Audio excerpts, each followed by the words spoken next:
Chapter 11. First, Dion told Luca the news about Gobi. Then he called Kiki. He felt bad for hitting her with such bad news after she had been so willing to help and so nice about all the delays.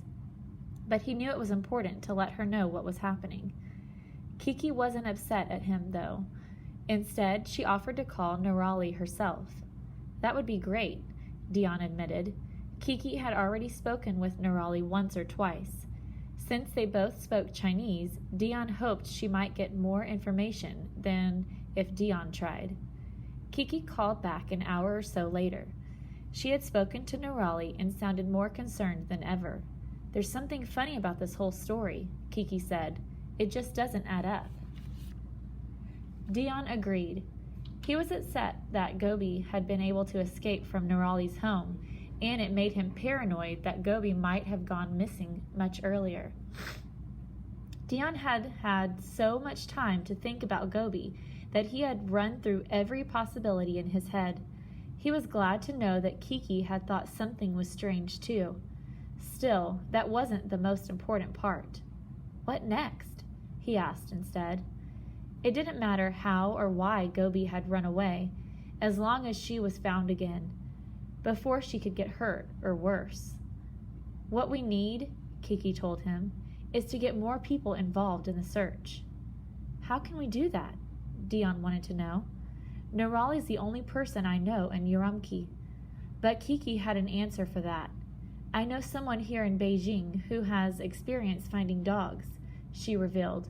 "He runs an adoption shelter. Maybe he can help." Dion sighed. "Sure, give it a shot. What have we got to lose?"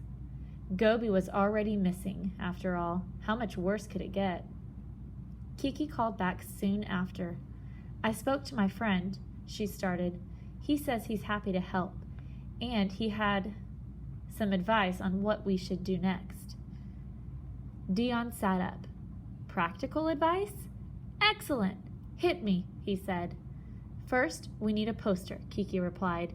"It has to have recent photos of Gobi, a good description, and the location where she went missing.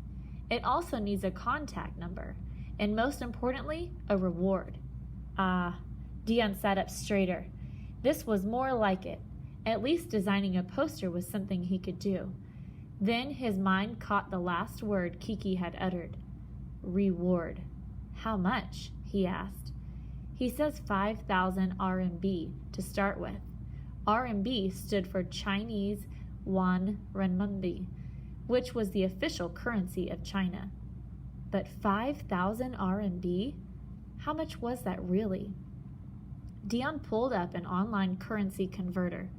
5,000 RMB turned out to be roughly $700.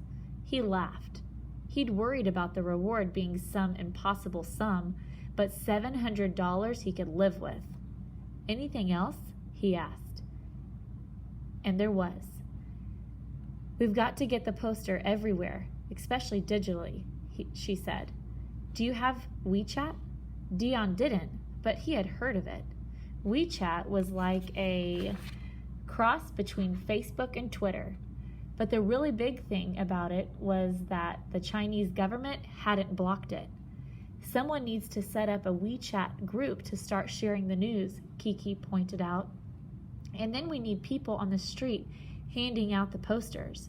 My friend says that most dogs are found within 2 to 3 miles of the place that they went missing. That's where we need to concentrate all our efforts." 2 to 3 miles? Dion shook his head. He and Gobi had run more than 70 miles together in a matter of days. How did they know she hadn't done the same here? She could be anywhere in or even outside Urumqi by now.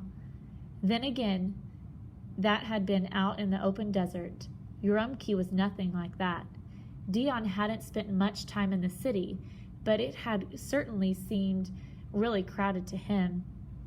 Maybe Kiki's friend was right. He was the expert, after all.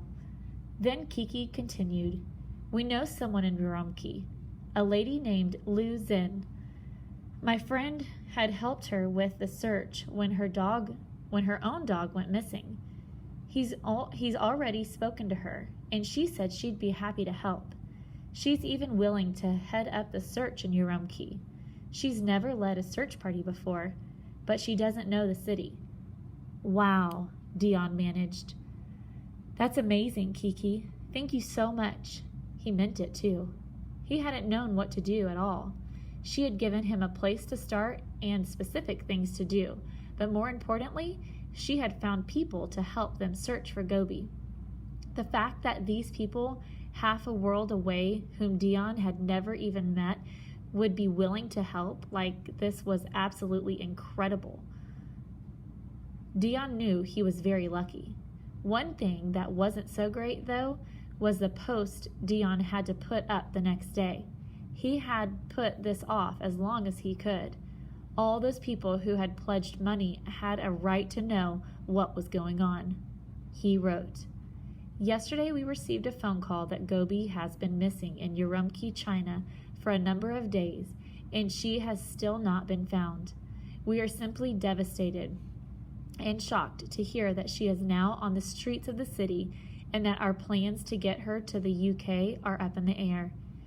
It has literally been the worst 24 hours, and I know that my pain and grief will be shared by you all. Please understand Gobi was well cared for and looked after in Urumqi, and that this has just been an unfortunate incident." Today, the below information and reward has been released on Chinese WeChat. The Urumqi Animal Shelter has also kindly assisted providing a group looking for Gobi, and we are also organizing to employ locals to look for Gobi across the streets and parks of the city.